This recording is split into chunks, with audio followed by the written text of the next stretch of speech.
बच्चों, स्वागत है आपका एक बार फिर से अपने चैनल मैथ्स का अड्डा में।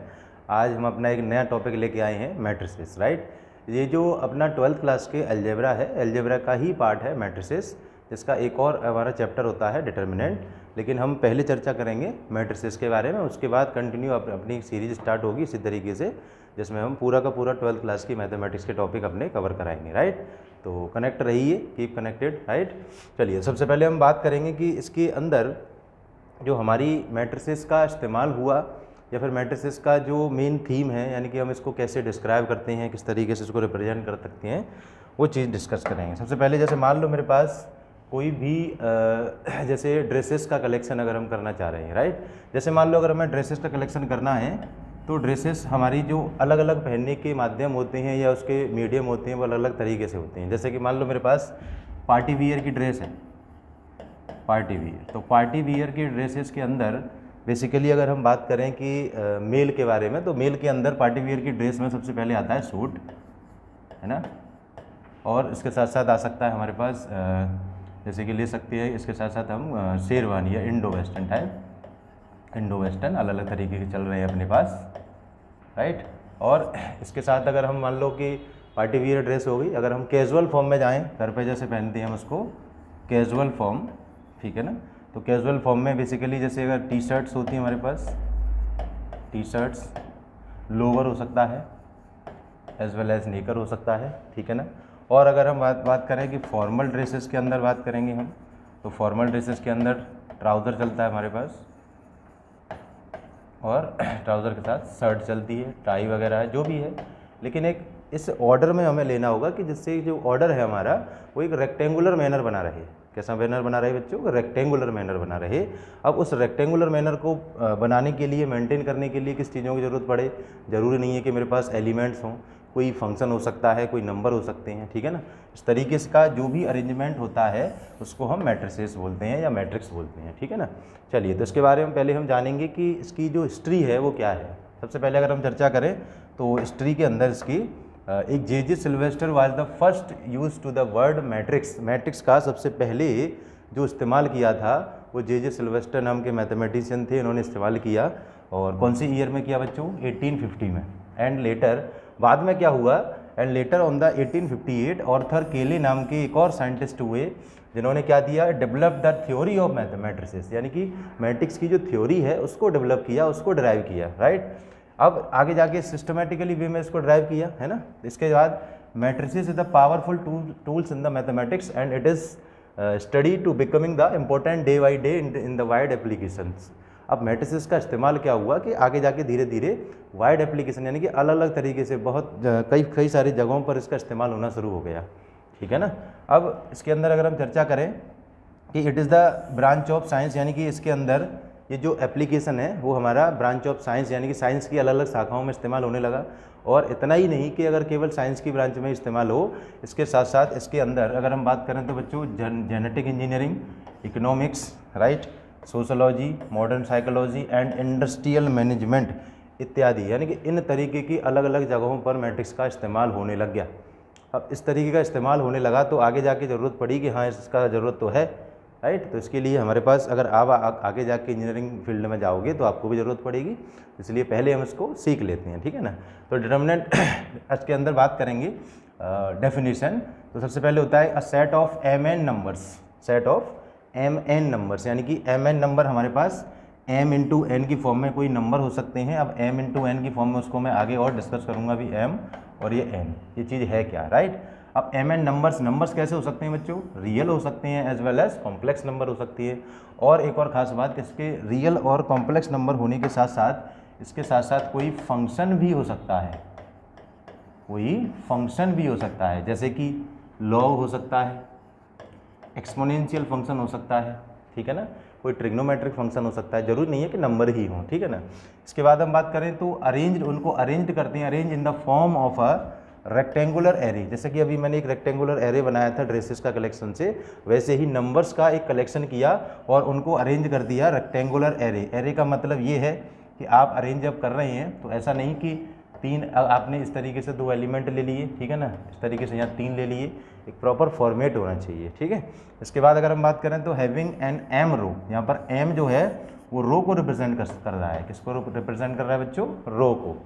एन जो है वो आगे जाके कॉलम को रिप्रेजेंट करेगा। एन किसको रिप्रेजेंट करेगा बच्चों? कॉलम को, ठीक है ना। तो इसका जो अरेंजमेंट है उसी को हम क्या कहते हैं? मैट्रिक्स कहते हैं। सीधी सी बात, सीधा सा फंडा कि कोई भी रेक्टेंगुलर टाइप का अरेंजमेंट जो नंबर से एसोसिएट हो या किसी फंक्शन से एसोसिएट हो, जिसमें एम रो हों, रो जो होती हैं बच्चों वो हमारी हॉरिजॉन्टल होती हैं और कॉलम जो होते हैं वो हमारे पास वर्टिकल होते हैं, उनको हम बोलते हैं कॉलम।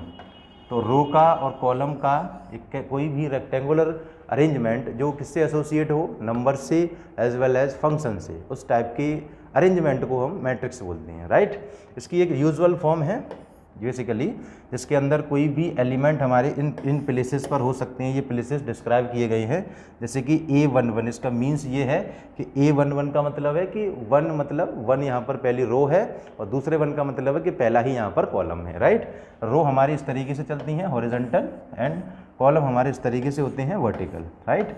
तो अगर हम कॉलम और रो की चर्चा करें तो यहाँ पर आप छोटी सी बात आपको सीखने को मिलती है कि ये जो एलिमेंट है वो पहली रो में है और पहले कॉलम में, इसलिए इसका नाम A11।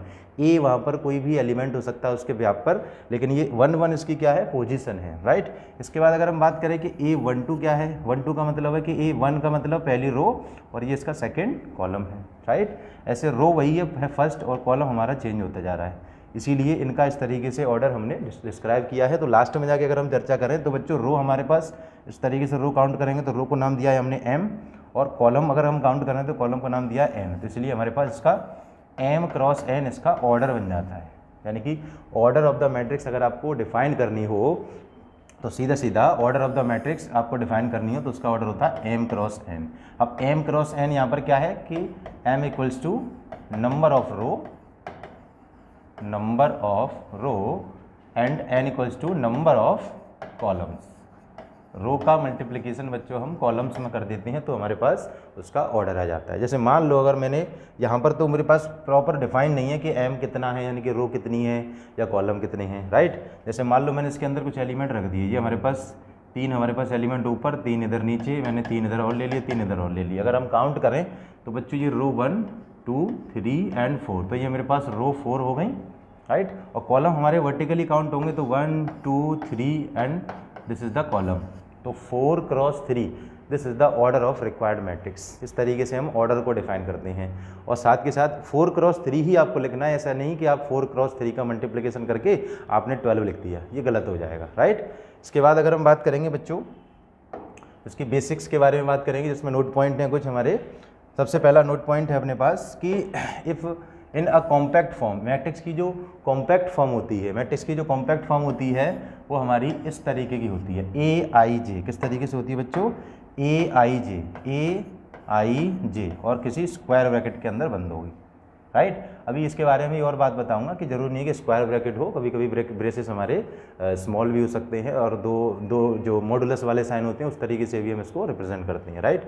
तो इसकी सबसे पहले हम चर्चा करेंगे कॉम्पैक्ट फॉर्म क्या होती है। कॉम्पैक्ट फॉर्म हमारे पास किसी भी मैट्रिक्स का कॉम्पैक्ट फॉर्म बनाने के लिए पहले तो हम उसके एलिमेंट्स को सब स्मॉल a से डिनोट करते हैं, उसके बाद हम इसके बेस में I और J लगा देते हैं। इस I और J का मीन्स है कि I जो है वो यहाँ पर है मेरे पास कि I जो है बच्चों वो उसकी वैल्यू आपके रो की पोजीशन और उसके कॉलम की पोजीशन के अनुसार चेंज होती रहती हैं, ठीक है ना। तो I की वैल्यूज हमारे 1 से लेके M तक चलेंगी ऐसे ही, और M की वैल्यू भी आपको 1 से लेकर N तक मिल जाएंगी, I और J की वैल्यू, राइट। यहाँ पर ये J आएगा, I and J, right. And simply as that order of M cross N, ठीक है ना। अब इसके अंदर अगर हम बात करें कि I क्या है और J क्या है, I is the Roth number. Roth number का मतलब है कि कौन सी वाली रो है उसका नंबर होता है, उसकी काउंटिंग होती है I। और J क्या होता है यहाँ पर? कॉलमथ नंबर, कॉलम वाला नंबर। कॉलम कौन सा वाला है, किस कॉलम में कौन सा एलिमेंट है, ये उसको I और J रिप्रेजेंट करती हैं। और I और J साफ क्लियर करके बताते हैं कि हमारे पास किसी भी एलिमेंट की पोजीशन किसी मैट्रिक्स के अंदर कहाँ प्रेजेंट है, ठीक है ना। चलिए तो इसके बाद अगर हम बात करें कि नोटेशन क्या होता है बच्चों?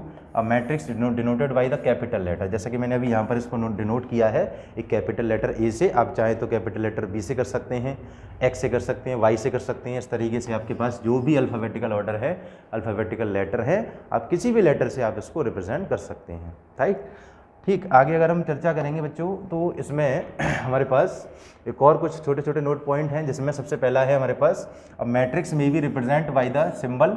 इस तरीके का हमारे पास होता है, जैसे कि अभी मैंने कॉम्पैक्ट फॉर्म चर्चा की थी अभी, है ना। उससे पहले एक और हमारे पास केसेस होता है कि जैसे मान लो हो सकता है कि कॉम्पैक्ट फॉर्म हमारी इस तरीके से दे रखी हो तो हमारा जो ब्रैकेट लगा है उस तरीके का ब्रैकेट लगा हो, लेकिन कभी कभी ब्रैकेट हम अपने ऐसे भी हो सकती हैं। जैसे अभी मैंने बताया कि स्क्वायर ब्रैकेट भी होते हैं, स्मॉल ब्रेसेस भी होते हैं, और डबल मॉडुलस वाली ये ब्रैकेट से भी इसको मैट्रिक्स को रिप्रेजेंट हम कर सकते हैं, और साथ के साथ उसको सिंगल लेटर, किसी ना किसी सिंगल लेटर से उसको डिनोट करते हैं, और फॉर एग्जांपल ए हो जाए, कैपिटल बी हो जाए, कैपिटल सी हो जाए, ठीक है ना।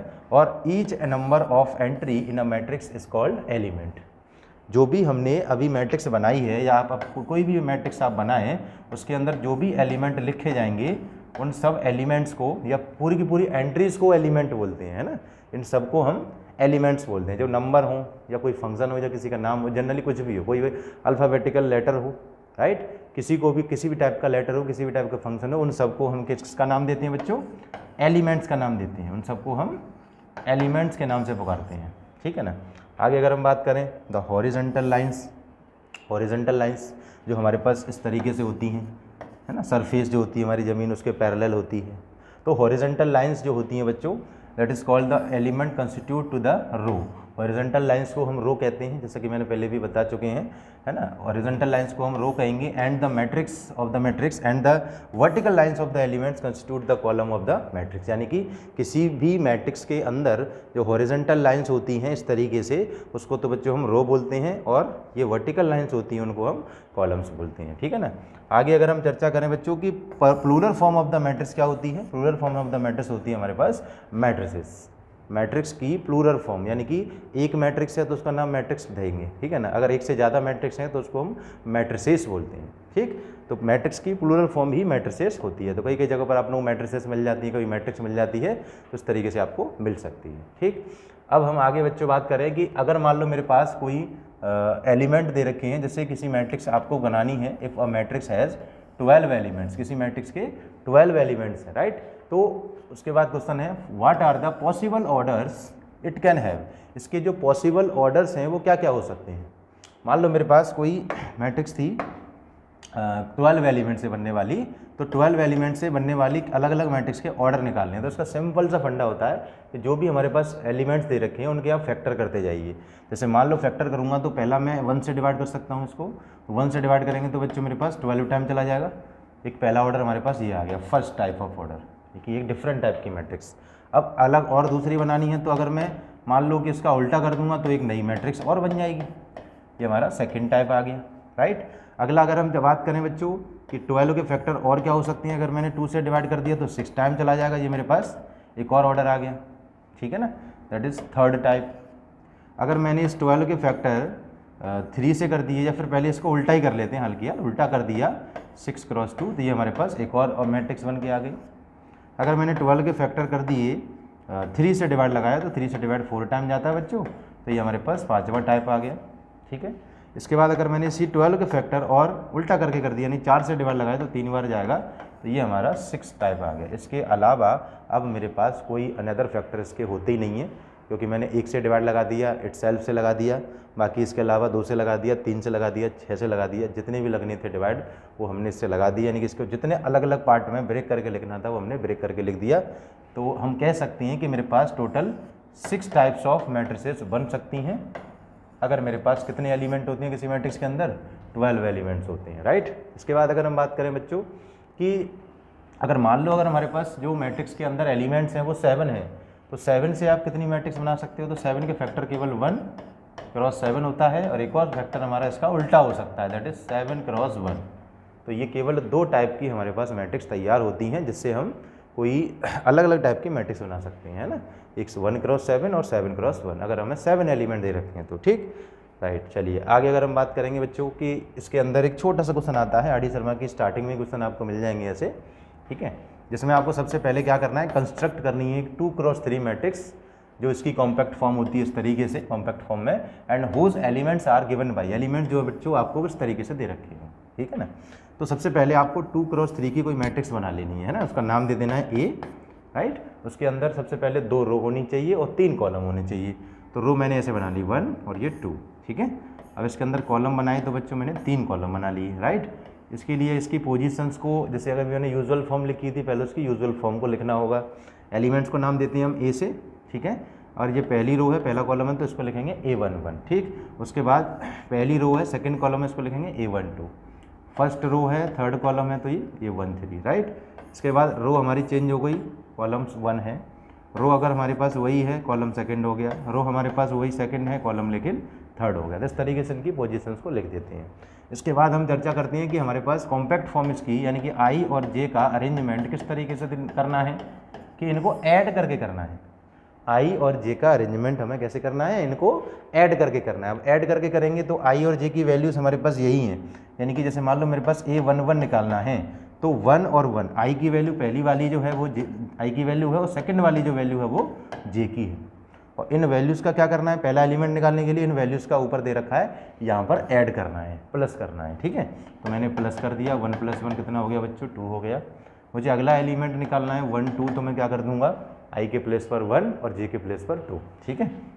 आई के प्लेस पर 1 और जे के प्लेस पर 2 रख दिया, तो अगला एलिमेंट हमारे पास 3 आ गया, करेक्ट। अब इन्हीं एलिमेंट्स को ऐड कर करके आपको हर एक एलिमेंट मिल जाएगा। तो आगे मैं इसको, अगर मुझे सिंपल पता है कि मुझे एलिमेंट्स नीचे वाले आई और जे की वैल्यूज़ को ऐड करके मिल रहे हैं, तो मैं सीधा सीधा यहाँ पर ऐड करते जाऊँगा, राइट। तो यहाँ पर मुझे आएगा, मेरे पास पहला एलिमेंट 2 आ गया था अभी, ऐसे ही मैंने 1 और 2 को ऐड किया तो 3 आ गया। 1 3 को ऐड करेंगे 4 आ जाएगा। 2 और 1 को ऐड करेंगे 3 आ गया। 2 और 2 को ऐड करेंगे 4, और 2 और 3 को ऐड करेंगे तो बच्चों 5 आ जाएगा। इस तरीके से हमारे पास कोई भी मैट्रिक्स तैयार हो जाएगी। और डिपेंड करता है कि पहले ऑर्डर क्या है उसका, पहले आप ऑर्डर जनरेट करिए, उसके बाद आप देखिए उसके अंदर एलिमेंट्स फिट करने हैं, एलिमेंट्स उनकी पोजीशन के हिसाब से, ठीक है ना। 2x3 की है, 3x4 की है, 2x4 की है, जो भी है, जिस भी टाइप की मैट्रिक्स हो, अब उसके अंदर ऑर्डर फिट करिए एलिमेंट्स। एलिमेंट के बाद आप उसके अंदर अब कंडीशन देखिए, कंडीशन क्या अप्लाई हो रही है, राइट। अब पहली वाली वैल्यू आई की, दूसरी वाली वैल्यू जे की, आई और जे की वैल्यूज़ आप रखते जाइए। अब जैसे आगे भी क्वेश्चन है मेरे पास, ये वाला क्वेश्चन, इसके अंदर बच्चों आई की वैल्यू आपको 1 रखनी है और जे की वैल्यू भी 1 रखनी है, अगर मुझे पहला एलिमेंट निकालना है तो जैसे मान लो मैंने यहीं के यहीं इस क्वेश्चन को थोड़ा सा सॉल्व किया, क्योंकि मैट्रिक्स तो हमारी इसी टाइप की रहेगी, ठीक है ना। एक यूजुअल फॉर्म तो हमारी सब चारों क्वेश्चंस के अंदर सेम रहेगी, लेकिन आगे के एलिमेंट्स हमारे अलग अलग बदलते जाएंगे। क्यों? क्योंकि हमारे पास कंडीशंस अलग अलग हैं। अब ये कंडीशंस अलग अलग हैं, तो इसके लिए मेरे आई और जे की जो वैल्यूज़ हैं वो मेरे पास पहले एलिमेंट के लिए 1 1 है, तो मैंने यहाँ आई की जगह पर 1 और जे की जगह पर 1, आई की जगह 1 और जे की जगह 1 पुट किया, तो 2 1 जा 2 हुआ और 3 1 जा 3 हो गया, ठीक है। अब ये मॉडुलस लगा हुआ है, आगे 1/2 भी लगा हुआ है। अब आपने 2 में से ये 3 को माइनस किया, माइनस का 1 बचेगा, लेकिन माइनस का 1 मोड से बाहर निकलेगा, प्लस का 1 हो जाएगा, और प्लस का 1 मल्टीप्लाई होगा 1/2 के साथ, तो मेरे पास पहला एलिमेंट बच्चों 1/2 आ जाएगा, करेक्ट। अब मुझे अगला एलिमेंट निकालना है 1 2, तो 1 2 के लिए आई के प्लेस पर 1 और जे के प्लेस पर 2 पुट करना है। आई के प्लेस पर मान लो मैंने 1 पुट कर दिया माइनस, ठीक है ना, 2 × 1, करेक्ट। और यहाँ पर जे के प्लेस पर 2, यानी कि 3 × 2 पुट कर दिया, करेक्ट। आगे 1/2 लगा हुआ है, 2 × 1 करेंगे बच्चों 2 हो जाएगा, 3 × 2 करेंगे 6 हो जाएगा, 2 - 6 करेंगे माइनस का 4 हो जाएगा, माइनस का 4 मॉडुलस से बाहर निकलेगा, प्लस का 4 हो जाएगा, और 2 से डिवाइड लगाएंगे तो आंसर 2 आ जाएगा, तो अगला एलिमेंट 2 आ गया। ये ध्यान रखना है कि जिस एलिमेंट निकाल रहे हो उसी की पोजीशन पर उसको रखा जाएगा। इसके निकालेंगे तो आई की जगह 1 रखना और जे की जगह 3 रख देना, ठीक है ना। इसी को सॉल्व करके आप एज इट इज़ लिख सकते हैं, राइट। एक और खास बात कि अगर मान लो मेरे पास कोई फ्रैक्शन में नंबर आता है तो आपको पॉइंट में लिखने की कोई ज़रूरत नहीं है ना, इतनी मेहनत मत करो, क्योंकि 12th क्लास में आगे भी आपको बहुत सारी मेहनत करनी है, ठीक है ना। इसीलिए आप सिंपल कितना करेंगे, इसको ऐड करके जो भी आंसर आ रहा है माइनस करके प्लस करके फ्रैक्शन में आ रहा है एज इट इज़ नोट कर दीजिए। हाँ, अगर सिंप्लीफाई हो रहा हो तो उसको सिंप्लीफाई जरूर कर दो, जैसे 4/2 का आंसर 2 होता है, ये तो ऑब्वियस सी बात है कि हमें 2 लिखना होगा, ऐसा नहीं कि 4/2 आया तो आपने 4/2 एज इट इज़ छेप दिया, ठीक है ना। तो इस तरीके से नहीं होना चाहिए, ठीक। तो आगे के क्वेश्चंस हमारे इस तरीके से रहेंगे, ठीक है ना। तो watch the video and note it down, और आप इसके आगे के वाले सेकेंड और थर्ड पार्ट आप खुद कोशिश करेंगे सॉल्व करने के लिए, राइट, थर्ड और फोर्थ पार्ट। चलिए आगे अगर हम बात करें बच्चों इसमें टाइप्स ऑफ मैट्रिसेस, इसके बाद हम बात करेंगे तो हमारे पास एक अगला टॉपिक आता है टाइप्स ऑफ मैट्रिसेस। मैट्रिसेस के टाइप क्या होती हैं। सबसे पहला टाइप होता है बच्चों हमारे पास रो मैट्रिक्स। रो मैट्रिक्स क्या होती है, एक ऐसी मैट्रिक्स जिसके अंदर केवल और केवल अगर उसको रो मैट्रिक्स बोलना है तो केवल और केवल क्या होना चाहिए, ओनली वन रो होनी चाहिए। एक ऐसी मैट्रिक्स जिसकी केवल एक रो होती है। जैसे मान लो मेरे पास कोई मैट्रिक्स है आर, है ना, आर नाम दे सकते हैं, मैट्रिक्स का जरूरी नहीं है कि ए नाम दें, ठीक है, रो है इसलिए, राइट। तो रो है तो बच्चों इतना बड़ा हमारे पास ये वाला पहला बॉक्स नहीं आएगा क्योंकि रो है ना, इस तरीके से। अब इसके अंदर आप एक एलिमेंट लिख रहे हैं, 2 लिख रहे हैं, 3 लिख रहे हैं, कोई दिक्कत नहीं है, लेकिन जितने भी एलिमेंट आएंगे वो एक ही रो में आनी चाहिए, 1 2 3 4 5, ठीक है ना। अब इसका ऑर्डर में जानना चाहूँगा आपसे, तो रो तो हमारे पास 1 है, कॉलम कितनी है 1 2 3 4 5, इसका ऑर्डर आ गया बच्चों 1 क्रॉस 5, ठीक। एक और मैट्रिक्स लिखी मैंने ए, ये मेरे पास एलिमेंट मैंने केवल और केवल इसमें 3 लिखा है, ये भी रो मैट्रिक्स है क्योंकि रो तो 1 है ना इसमें, और कॉलम भी 1 है। कॉलम की चर्चा बाद में करेंगे, पहले रो देखिए आप, ठीक। एक और मैट्रिक्स लिखी है आपने 1 2 5, ये 3 एलिमेंट थे, उसका ऑर्डर हो गया हमारा 1 क्रॉस 3 क्योंकि रो 1 है और कॉलम 3 है, ठीक। इतना सीखने के बाद हमने देखा कि रो हमारे पास सेम रह रही है, कॉलम हमारे पास चेंज हो सकती हैं, तो इसलिए इसका अगर मैं जनरल ऑर्डर, है ना, इसका अगर मैं चर्चा करूं जनरल ऑर्डर, तो जनरल ऑर्डर इसका रो मैट्रिक्स का, यानी कि अगर हम चर्चा करेंगे तो बच्चों वो रहेगा 1 क्रॉस n, क्योंकि कॉलम वाला नंबर चेंज हो रहा है, रो वाला नंबर कांस्टेंट है, तो रो के प्लेस पर 1 कांस्टेंट रहेगा, कॉलम वाला चेंज हो रहा है, इसलिए उसको n नाम दे देते हैं। कॉलम को जनरली m से ही पुकारा था अभी हमने, ठीक। इसके बाद अगर हम बात करें बच्चों किसका अगला टाइप, तो दैट इज़ कॉलम मैट्रिक्स, ठीक है ना। कॉलम मैट्रिक्स के अंदर अगर हम बात करें बच्चों तो एक ऐसी मैट्रिक्स जिसको हम कॉलम मैट्रिक्स बोल सकते हैं जिसके अंदर केवल और केवल एक कॉलम होना चाहिए, ओनली 1 कॉलम, ठीक है ना। जैसे कि एक मैट्रिक्स आपके सामने है एग्जाम्पल के तौर पे, इसमें आप देख सकते हैं एक ही कॉलम है, और भी मैट्रिक्स ले सकते हैं आप इस तरीके से, इसके अंदर भी एक ही कॉलम है। एक और मैट्रिक्स जो खास है बेटा यूनिवर्सल, तो सबके अंदर आ जाती है लगभग, ठीक, ये भी हमारे इसका अंदर एक ही कॉलम है, रो भी एक है अलग की, कोई दिक्कत नहीं है, लेकिन कॉलम तो एक ही है ना। तो अगर हम बात करें वैसे ही सेम, अब अभी हमने रो के अंदर ऑर्डर की बात की थी, ऐसे ही यहाँ पर कॉलम के अंदर भी ऑर्डर की बात करें बच्चों, तो मेरे पास कॉलम के अंदर भी ऑर्डर देखेंगे आप, तो रो हमारे पास कितनी है 3, तो रो 3 हो गई, और हमारे पास कॉलम कितनी है बच्चों, कॉलम 1 रहेगा, ठीक है ना। तो इसके अगर हम बात करें इसके ऑर्डर की, तो ऑर्डर हमारे पास तरीके से आ गया। अगर मैं इसके अंदर ऑर्डर की बात करूँ तो मेरे पास रो 1 2 3 4 मेरे पास रो हैं, कॉलम कितना है 1 है। यहाँ हम बात करें तो रो हमारे पास कितनी है 1, और कॉलम कितने हमारे पास, कॉलम भी 1 है। लेकिन अगर हम देखें तो वेरिएशन हमारे पास रो में आ रहा है, लेकिन कॉलम में वेरिएशन नहीं आ रहा है, कॉलम हमारे पास 1 1 1 सेम रहेंगे। तो इसके अगर हम जनरल ऑर्डर की बात करें, general order of column matrix, तो कॉलम मैट्रिक्स का जो जनरल ऑर्डर होता है बच्चों हमारे पास, जो हमारे पास जनरल मैट्रिक्स का जो जनरल ऑर्डर होगा वो हमारे पास 1 क्रॉस m रहेगा, यानी m क्रॉस 1, उल्टा बोलेंगे उसको m क्रॉस 1, यानी कि रो के अंदर वेरिएशन आएगा तो रो को हम m नाम देते हैं, तो वेरिएशन आ रहा है तो उसके लिए उसको m नाम दे दिया जाएगा। लेकिन कॉलम हमारे पास कांस्टेंट है, दैट इज़ 1, तो इसीलिए इसका ऑर्डर हमारा m क्रॉस 1 हो जाता है, ठीक। इसके बाद सॉरी, इसके बाद अगर हम बात करें बच्चों कि अगली matrix that is sorry rectangular matrix. Rectangular matrix ऐसी मैट्रिक्स होती है जिसके अंदर number of rose and number of columns different होते हैं। रो की काउंटिंग करें और कॉलम की काउंटिंग करें तो अलग अलग नंबर आएगा। जैसे रो अगर 2 हैं तो कॉलम 3 हो जाएंगी, रो अगर 1 है तो कॉलम 2 हो जाएंगी, ठीक है ना। अगर रो 4 है तो कॉलम 3 हो जाएंगे, मतलब रो और कॉलम में वेरिएशन आएगा, सेम नहीं होंगे, ठीक। तो उस टाइप की मैट्रिक्स को हम कैसे क्या बोलते हैं बच्चों, रेक्टेंगुलर मैट्रिक्स, ठीक है। एग्जाम्पल आपके सामने है, यहाँ पर अगर आप देखें तो रो 1 है मेरे पास और रो ये 2 है, ठीक। कॉलम अगर देखें तो ये कॉलम हमारे पास 4 हैं, 1 2 3 एंड 4, ठीक। तो रो और कॉलम में डिफरेंस है, यानी कि रो का नंबर, रो अगर हम काउंट करें और कॉलम अगर काउंट करें तो अलग अलग आती हैं, तो उस टाइप की मैट्रिक्स को हम रेक्टेंगुलर मैट्रिक्स बोलते हैं, ठीक है।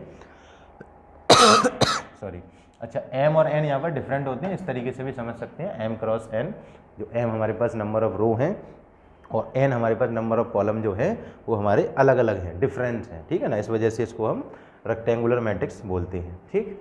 आगे अगर हम बात करें बच्चों दैट इज स्क्वायर मैट्रिक्स, सबसे इंपॉर्टेंट मैट्रिक्स जो आगे के डिटर्मिनेंट चैप्टर के अंदर मैट्रिक्स के अंदर, मैट्रिक्स के भी और टाइप अभी आने वाले हैं, उसके अंदर सबसे ज़्यादा इस्तेमाल में आने वाली मैट्रिक्स है दैट इज स्क्वायर मैट्रिक्स, ठीक है। स्क्वायर मैट्रिक्स क्या होती है, ऐसी मैट्रिक्स जिसके अंदर नंबर ऑफ रोज जिसको हम m नाम देते हैं और नंबर ऑफ कॉलम जिसको हम n नाम देते हैं, वो दोनों के दोनों एक जैसे होते हैं, काउंटिंग दोनों की एक जैसी होगी। सॉरी, तो इसके इस टाइप की मैट्रिक्स को हम क्या बोलेंगे बच्चों, स्क्वायर मैट्रिक्स, जिसमें रो और कॉलम सेम होते हैं, राइट। एक एग्जांपल आपके सामने है जिसमें अगर आप देखना चाहें तो ये हमारे पास रो कितनी है 1 2 और कॉलम कितनी है, ये कॉलम भी 2 है, ठीक। एक और मैट्रिक्स जो अभी अभी बात करी थी हमने, ये इसके अंदर भी देखो ये भी स्क्वायर मैट्रिक्स है, रो सेम कॉलम भी सेम, एक यूनिवर्सल मैट्रिक्स जो रो के अंदर भी आई, कॉलम के अंदर भी आई और स्क्वायर मैट्रिक्स के अंदर भी आ जाती है, ठीक है। तो और मैट्रिक्स आप बना सकते हैं ऐसे ही अलग डिफरेंट, इसके अंदर 1 2 3 4 5 6 7 8 9, इस तरीके से मैंने एलिमेंट ले लिए।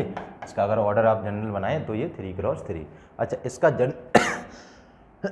जनरल ऑर्डर जो होता है बच्चों, वो क्या होता है, n क्रॉस n होता है, या तो n क्रॉस m लिख दो या m क्रॉस m, दोनों चीज़ें सेम होनी चाहिए।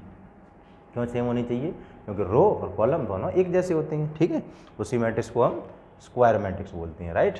आगे बच्चों अगर हम बात करें कि अगर कोई मैट्रिक्स स्क्वायर मैट्रिक्स है, ठीक है, if a matrix is a square matrix of order n, then the elements of a11 a22 a33 यानी कि ann are said to be a principal diagonal and leading diagonal, है ना। ये कुछ खास अच्छी बात है जिसमें जैसे कि कोई हमारी मैट्रिक्स है, एज यूजुअल फॉर्म में अगर हम बात करें तो ये मेरे पास मैट्रिक्स होती है a11 a12 a13 a21 a22 a23 a31 a32 और a33, ठीक है ना।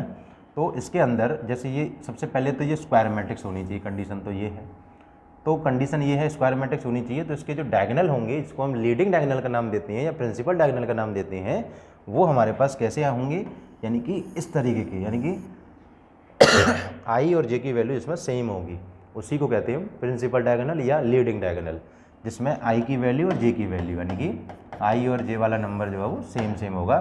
उस टाइप के एलिमेंट्स को, यानी कि उन एलिमेंट्स को हम प्रिंसिपल डायगोनल एलिमेंट्स का नाम देते हैं या लीडिंग डायगोनल एलिमेंट्स बोलते हैं, और ये हमेशा ध्यान रखना स्क्वायर मैट्रिक्स के अंदर ही होता है।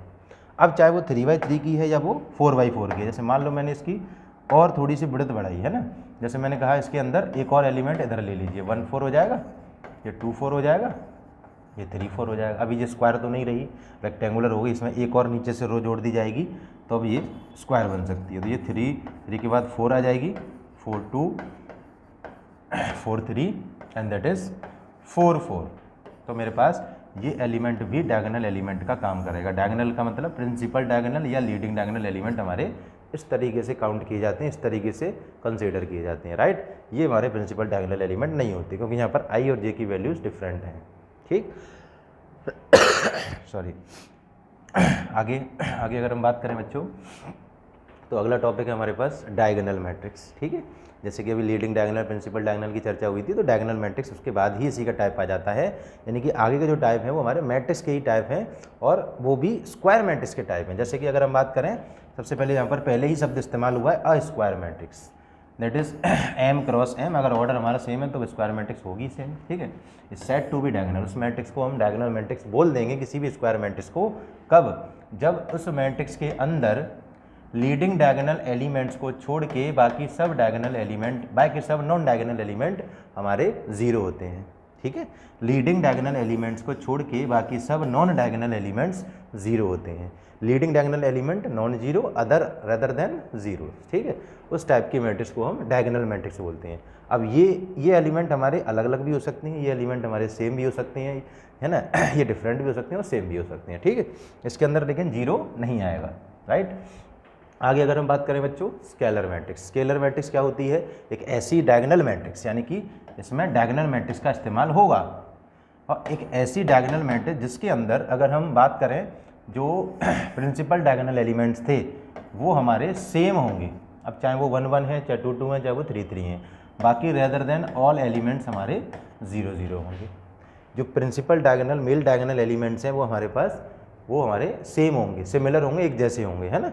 और बाकी नॉन डायगोनल एलिमेंट्स है वो हमारे 0 0 होंगे, और कंडीशन ये है कि वो स्क्वायर मैट्रिक्स होनी चाहिए। अगर जैसे या तो हो सकता है 3x3 की हो, या 2x2 की हो, या 4x4 की हो, it is not consider, it is not dependent कि 3x3 की हो या 2x2 की हो, किसी भी टाइप की हो सकती है वो, लेकिन स्क्वायर मैट्रिक्स होना जरूरी है, ठीक है। तो इसके अंदर यही चीज़ें कही गई हैं कि आई और जे की वैल्यू सेम है, वो एलिमेंट हमारे ये वाले होंगे, है ना। और उसके अंदर भी जो बाकी सब वैल्यूज़ हैं वो हम अगर मान लो आई की वैल्यू जैसे बड़ी है या आई की वैल्यू जैसे छोटी है, वो सारे के सारे एलिमेंट हमारे ग्रेटर देन वो सॉरी 0 0 0 होते हैं। आई छोटी है जे बड़ी, या जे छोटी है आई बड़ी, है ना।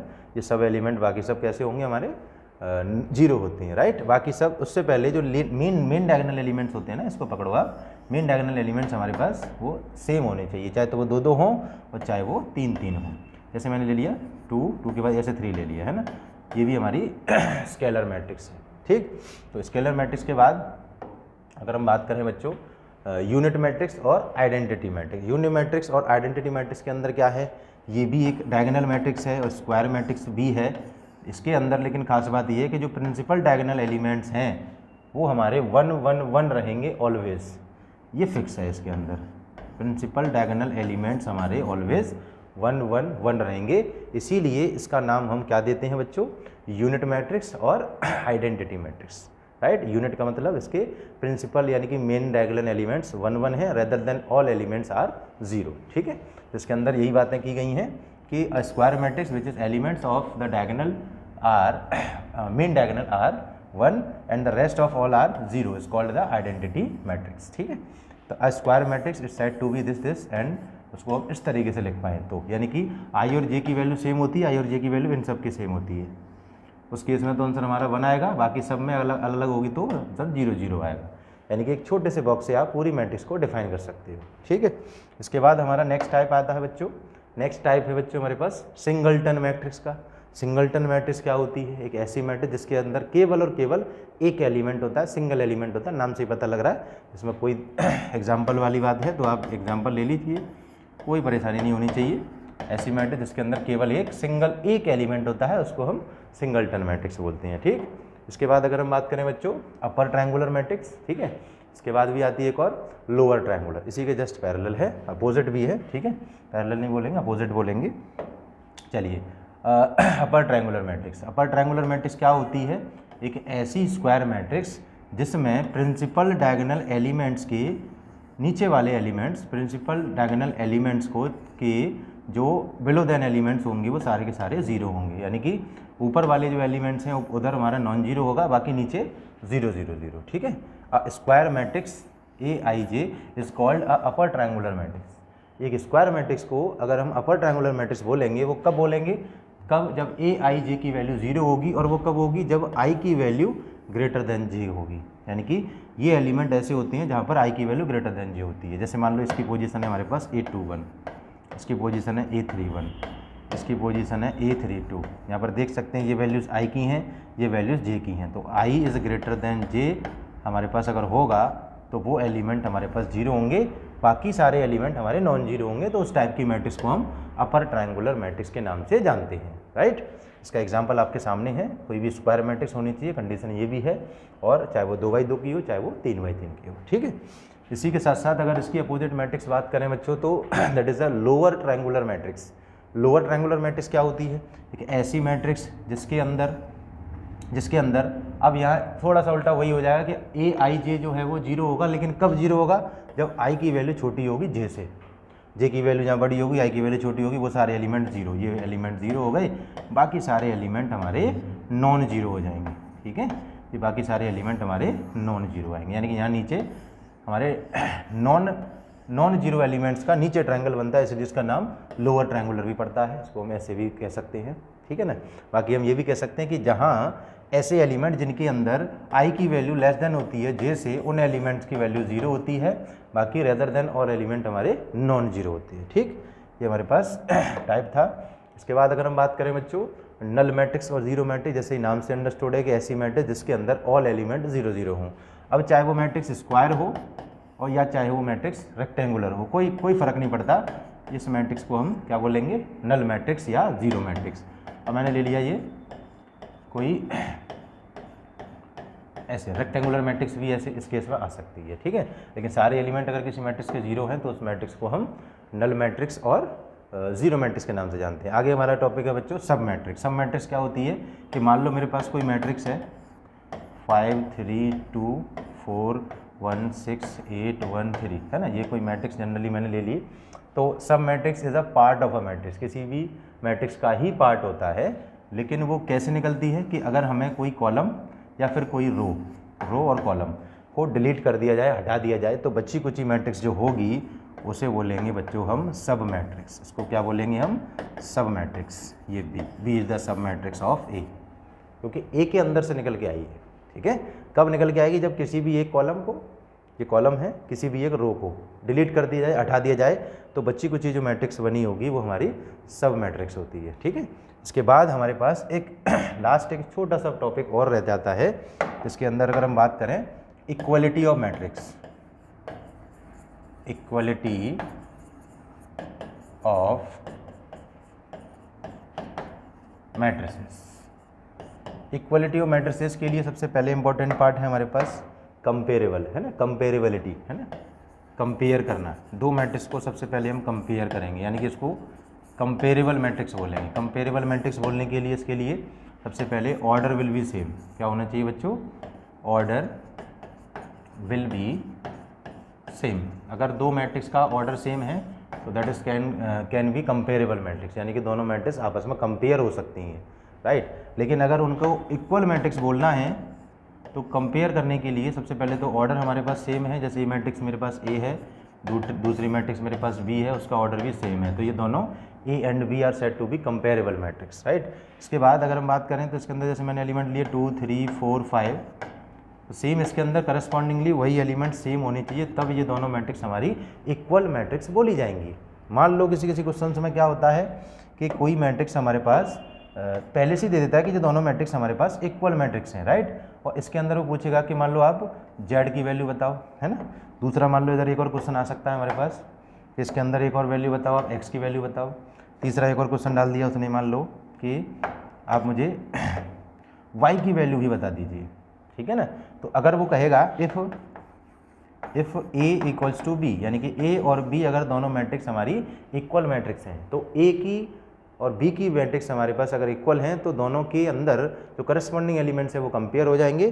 तो सीधा सीधा हमारे पास जो बचा हुआ आंसर है, यानी कंपेयर करने के बाद जो आंसर है हमारे पास देखो क्या आएगा, z। तो z यहाँ से कंपेयर होगा तो वो 5 आएगा, z की वैल्यू 5 आ गई सीधी सीधी।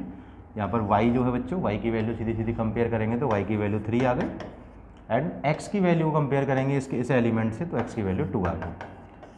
तो ये सबसे पहले दो चीज़ें सेम होनी चाहिए कि दो मैट्रिक्स कंपेयर कब हो पाएंगे, जब दोनों के ऑर्डर सेम होंगे। इट इज़ नॉट डिपेंडेंट कि दोनों स्क्वायर हों, दोनों रेक्टेंगुलर हो सकती हैं, स्क्वायर रो हो सकती हैं, किसी भी टाइप की हो सकती हैं, लेकिन दोनों के ऑर्डर ज़रूर सेम होने चाहिए। ऑर्डर सेम है और ऑर्डर सेम है तो दोनों के अंदर जो एलिमेंट भी अगर सेम आएंगे तो उसको हम इक्वल मैट्रिक्स बोल देंगे। अगर क्वेश्चन में इक्वल मैट्रिक्स देता है तो उसके साथ साथ अगर हमें कोई वेरिएबल अगर अननोन दे देता है तो उसके अंदर की वैल्यूज़ आप कंपेयर करके निकाल सकते हो, ठीक है ना। तो इस पर डिपेंडेंट हमारे आर.डी. शर्मा है, जो इसके अंदर आपको पहली स्टार्टिंग की एक्सरसाइज मिलेगी, तो उसके अंदर आप क्वेश्चंस आप पूरे सॉल्व कर सकते हो। And thank you for watching.